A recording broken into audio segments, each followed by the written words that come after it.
नमस्कार, आदाब. न्यू विदर्भ स्वदेशी न्यूजमध्ये आपले सर्वांचे स्वागत. बुलढाणा जिल्हा प्रतिनिधी सय्यद इरफान यांची रिपोर्ट. आज दिनांक 9 डिसेंबर 2025 रोजी बुलढाणा येथे आदिती ताई तटकरे यांच्या मनमानी कारभाराचा आरोप. स्थानिक संस्थांना डावलल्याने जिल्ह्यात संताप आंदोलनाचा इशारा.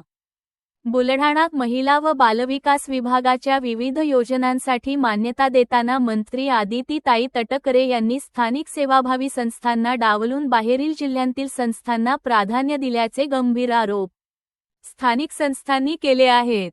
बुलढाणा जिल्ह्यातील संजीवनी बहुउद्देशीय संस्था, केळवद स्व. निंबाजी पाटील बहुउद्देशीय संस्था, डोणगाव सरस्वती प्रकाश संस्था, सावरगाव मुंडे मंगलमूर्ती संस्था, लोणार अशा 5 स्थानिक संस्थांना वगळून बीड, अहिल्यानगर, परभणी, वाशिम येथील संस्थांना मान्यता देण्यात आल्याचे सांगितले जात आहे. स्थानिक संस्थांचे म्हणणे आहे की मान्यता देण्यासाठी 3.5 लाख रुपये घ्या, मगच योजना मंजूर अशी मागणी दलाल सुरेश देशमुख मार्फत होत होती. ही बाब पालकमंत्री मकरंद पाटील तसेच उपमुख्यमंत्री अजितदादा पवार यांच्याकडे 2 वेळा लेखी निवेदन देऊनही कोणतीच कारवाई झालेली नाही, असा आरोप करण्यात आला आहे. 0 ते 18 वयोगटातील अनाथ, एकल पालक व दिव्यांग मुलांसाठी राबविल्या जाणाऱ्या बालसंगोपन योजनेचा सर्व्हे प्रत्यक्ष जिल्ह्यातील संस्थांनी करायचा असतो. परंतु बाहेरील जिल्ह्यातील संस्थांना येथे कोणतेही कार्यालय, प्रतिनिधी नसतानाही मान्यता देण्यात आल्याने गरीब लाभार्थ्यांची फसवणूक होत असल्याचे तसेच पैशांची मागणी केली जात असल्याचे स्थानिक संस्थांचे म्हणणे आहे. महिला बालविकास विभागाने काढलेले आदेश तात्काळ रद्द करावेत, अन्यथा 16 डिसेंबर 2025 रोजी मुंबई मंत्रालयासमोर ममता विदर्भ एनजीओ फेडरेशनतर्फे तीव्र आंदोलन करण्यात येईल, असा इशारा संबंधित संस्थांनी दिला आहे. मध्ये जर माझा मुलगा 10वीला असता तर त्याचं शिक्षण मी कसं केले असते आणि जर हे शिक्षण झालं नसतं तर जबाबदार कोण असतं. आणि मुळात मला हा एक प्रश्न विचारायचा आहे की जर तुमच्याकडे निधी जर कमी असेल तर तुम्ही कोणाला प्राधान्य देता? मिडल म्हणजे मध्यम माध्यमिक शाळांना देताय की उच्च माध्यमिकला देताय की प्राथमिकला देताय? तुम्ही ही गोष्ट प्रणालीमध्ये आखून ठेवलेली आहे का? तुम्ही याचा आराखडा तयार केला आहे का? तुम्ही या सगळ्या गोष्टीची जनगणना. आणि मला एक विचारायचं आहे की संपूर्ण महाराष्ट्रभरामध्ये जितक्या विधवा महिला असतील किंवा विधुर पुरुष असतील किंवा एकल संघटना जे आहे त्या संघटनेमधून तुम्ही खरोखर सर्वे करून तळागाळातले सगळी लोक तुम्ही वंचित असलेली सगळी तुम्ही या योजनेचे लाभार्थी म्हणून घेतलेलेच आहेत का? तर किती टक्के आहेत याचा सर्वे तुम्ही खुलासा केलाय का कधी?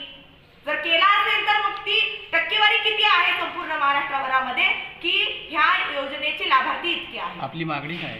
माझी मागणी इतकी आहे की महिन्याला 2,250 रुपये त्या बालकाच्या खात्यावर डीबीटी मार्फत पडावे आणि स्थानिक लेवलवरच्या ज्या संस्था आहेत त्या संस्थांना ते काम द्यावं, ही माझी मागणी आहे.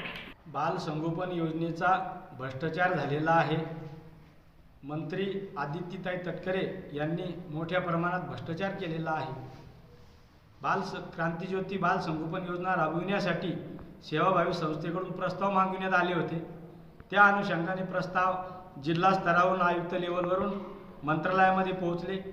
गेल्या 1 वर्षापासून तुम्हाला पुढच्या महिन्यात मान्यता देऊ, आता आचारसंहिता आहे, त्याच्या पुढच्या महिन्यामध्ये मान्यता देऊ, आचारसंहिता आहे.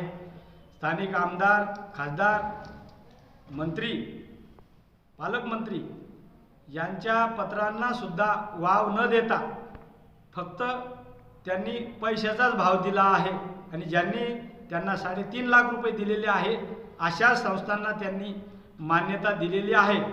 आणि ज्या संस्था बाहेर जिल्ह्यातल्या आहेत, ज्या संस्था स्थानिक जिल्ह्यातल्या आहेत, स्थानिक जिल्ह्यातल्या संस्थेला प्राधान्य द्यायला पाहिजे होतं, परंतु त्यांनी बाहेर जिल्ह्यातील संस्थेकडून पैसे घेऊन त्यांना स्थानिक जिल्ह्यामध्ये मान्यता, बुलढाणा जिल्ह्यामध्ये बाहेर जिल्ह्यातील संस्थांना मान्यता दिली आहे. नगर सारख्या जिल्ह्यातील संस्था इथे येऊन काम करू शकते का? पैशाचा गोडबंगल नाही का?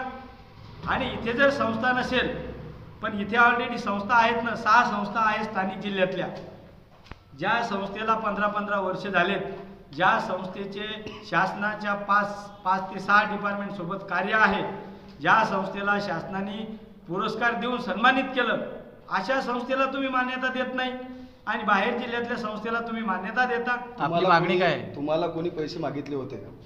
हो, तिथे मंत्रालयामध्ये जो देशमुख नावाचा व्यक्ती आहे, त्या व्यक्तीने 3.5 लाख रुपये आम्हाला मागितले होते.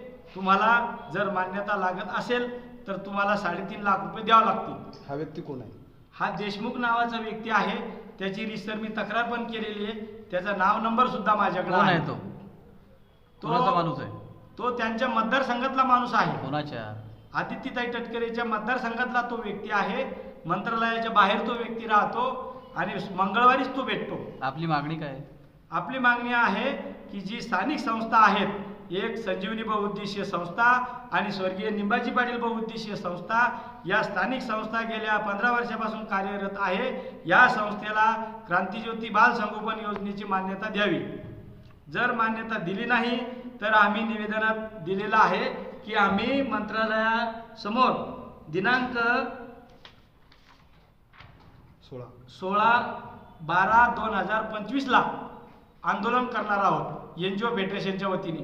या अगोदरही आम्ही जिल्हाधिकारी कार्यालयामार्फत पत्रव्यवहार केलेला आहे, परंतु त्यांनी आम्हाला सांगितलं होतं की तुम्हाला मान्यता मिळतील म्हणून आम्ही थोडं थांबलो होतो.